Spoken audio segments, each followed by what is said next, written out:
آج ہمارے پاس کرونا کی اپڈیٹس تو ہیں ہی ہیں، اور کرونا سے اس وقت 2 لاکھ سے تجاوز کر چکے ہیں دنیا بھر میں مرنے والوں کی اموات جو ہیں، اور پاکستان میں یہ تعداد 300 سے زیادہ ہو گئی ہے۔ اور یہ آہستہ آہستہ یہ وبا جو ہے کچھ ملکوں میں جہاں پہ ابتدا میں یہ بہت زیادہ تھی، اٹلی غالباً چائنا ہے، اٹلی ہے،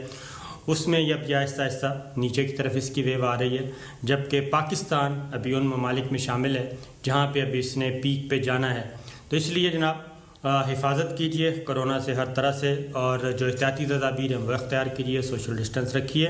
آج کے پروگرام میں کرونا سے متعلق بھی کچھ چیزیں ہیں، اور کیونکہ اس وقت آپ کو پتہ ہے کہ پوری دنیا میں کرونا نے معیشت کو بھی تباہ حال کیا ہے، ہر شعبہ زندگی جو ہے وہ متاثر ہو رہا ہے اس کرونا کی وجہ سے۔ پاکستان بھی ان ممالک میں یقیناً شامل ہے، اور پاکستان کی گورنمنٹ بھی مختلف محکموں کے لیے، مختلف وزارتوں کے لیے، مختلف شعبوں کے لیے اپنا ریلیف پیکیج جو ہے وہ دیتی رہتی ہے۔ اور اب آج کی کابینہ نے جناب میڈیا پرسنز کے لیے اور میڈیا ہاؤسز کے لیے بھی ایک ریلیف پیکیج کا ٹاسک دیا ہے کہ ایک پیکیج تیار کیا جائے، تاکہ یہ انڈسٹری، میڈیا انڈسٹری بھی جو ہے، اور میڈیا ورکرز جو ہیں، اگر وہ خدا نخواستہ اس کا شکار ہوتے ہیں، اکانومک معاشی طور پہ تو ہم ہو ہی رہے ہیں، لیکن ادروائز بھی، تو اس کے لیے ایک پیکیج کا ٹاسک دیا گیا ہے۔ اور شبلی فراز وفاقی وزیر اطلاعات و نشریات آج وہ اپنا حلف اٹھا چکے ہیں، اور اس وقت وہ وفاقی وزیر ہیں۔ اور عاصم سلیم باجوہ صاحب جناب وہ وزیر اعظم کے معاون خصوصی کے طور پہ آئے ہیں، آج ان کی وزیر اعظم سے ملاقات بھی ہوئی ہے، وفاقی کابینہ کا اجلاس بھی ہوا ہے۔ حماد اظہر صاحب نے ایک شارٹ سنی ہے حماد اظہر صاحب کا، کہ انہوں نے بھی ایک ریلیف پیکیج کا اعلان کیا ہے 75 ارب روپے کا، وہ بھی ذرا سنیں۔ 1000 روپے 40 سے 60 لاکھ افراد کے درمیان ہم یہ ڈسٹریبیوٹ کرنا چاہ رہے ہیں۔ جو 1 کروڑ 20 لاکھ احساس پروگرام کے اندر آلریڈی ان کی کیٹیگریز چل رہی ہیں، یہ اس سے اضافی ہوں گے۔ 75 ارب روپے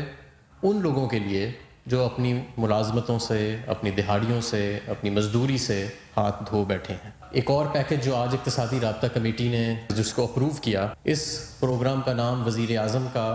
چھوٹا کاروبار امدادی پیکیج ہے۔ جب چھوٹے کاروبار جب بھی وہ اپنا کاروبار کا سلسلہ دوبارہ شروع کریں گے تو ان کا اگلے 3 ماہ کا بجلی کا بل حکومت پاکستان ادا کرے گی۔ چلو صاحب، آپ نے سنا حماد اظہر صاحب کا ایک شارٹ، اور آج جیسا کہ میں نے بتایا کہ وفاقی کابینہ نے ایک اور بھی منظوری دی ہے، اور وہ ہے میڈیا انڈسٹری کے لیے۔ تو آپ بتائیے کہ کیا صورتحال ہے، اس سے کیا فرق پڑے گا؟ بال نہ ہونے سے تو بہتر ہے نا، کچھ نہ کچھ، اگر 100 کی بجائے اگر 10 روپے بھی کسی کو آمدنی ہو گئی ہے تو کچھ نہ کچھ تو اس کا بوجھ جو ہلکا ہوگا۔ لیکن جب تک گلشن کا کاروبار نہ چلے، اکنامک ایکٹیویٹی جنریٹ نہ ہو،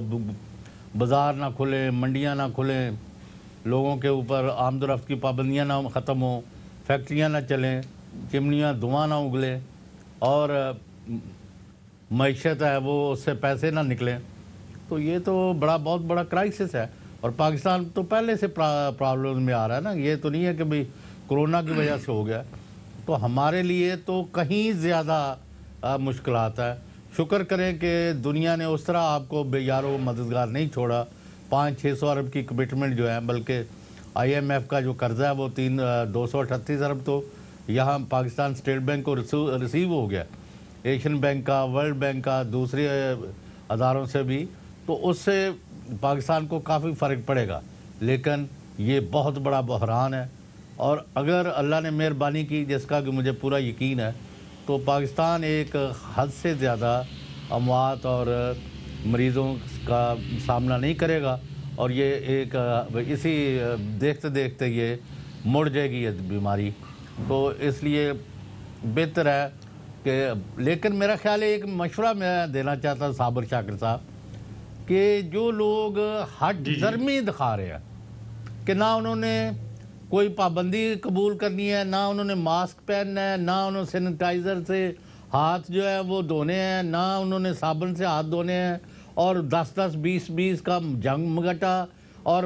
15-15 موٹر سائیکلیں، اور 200-200 بندہ جو ہے وہ اکٹھا بیماری کے باوجود